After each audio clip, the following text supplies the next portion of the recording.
I got so much motherfucking design on right now.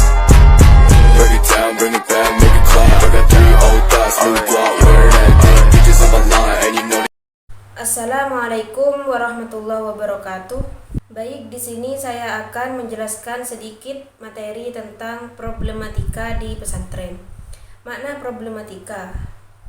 Problem menurut bahasa berarti masalah atau kebingungan.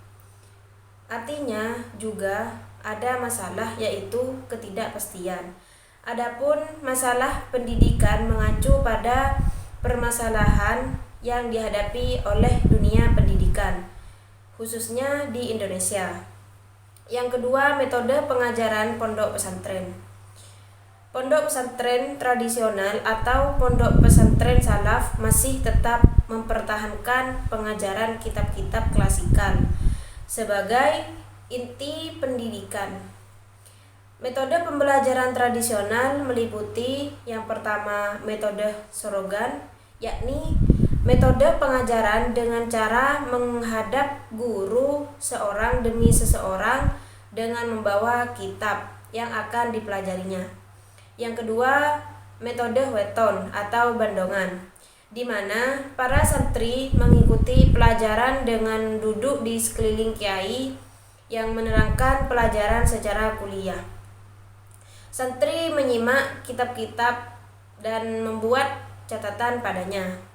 Yang ketiga, metode halakoh, yakni kegiatan belajar mengajar yang dilakukan oleh seorang ustadz atau kiai dengan cara duduk di hadapannya santrinya sambil membacakan materi di kitab.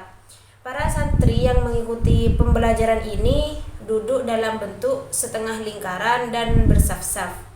Sedangkan dalam pondok pesantren modern, metode pembelajaran sudah menggunakan metode yang lebih variatif dengan metode pembelajaran yang sudah diperbarui dengan mengikuti era globalisasi. Adapun metode pembaharuan meliputi yang pertama metode hiwar, yakni percakapan silih berganti antara pihak atau lebih melalui tanya jawab mengenai suatu topik yang mengarah pada suatu tujuan. Yang kedua, metode bahsul masail. Yang ketiga, metode fathul kutub. Yang keempat, metode muhawarah. Yang kelima, metode demonstrasi.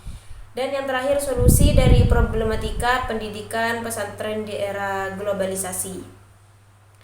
Metode pembelajaran menjadi sangat penting apabila dapat divariasikan, karena jika metode pembelajarannya hanya menonton seperti itu saja, maka akibatnya peserta didik akan merasa bosan dan materi yang didapatkan kurang maksimal. Seperti halnya dalam pesantren yang sebagian besar hanya menggunakan metode ceramah. Metode pembelajaran bandongan sudah sangat pas digunakan di pesantren dan sesuai dengan ajaran Islam. Al-Quran telah menyebutkan bahwa mengingat adalah aktivitas yang dilakukan oleh manusia ketika mempelajari atau memahami sesuatu selain melihat. Sekian dari saya. Wassalamualaikum warahmatullahi wabarakatuh.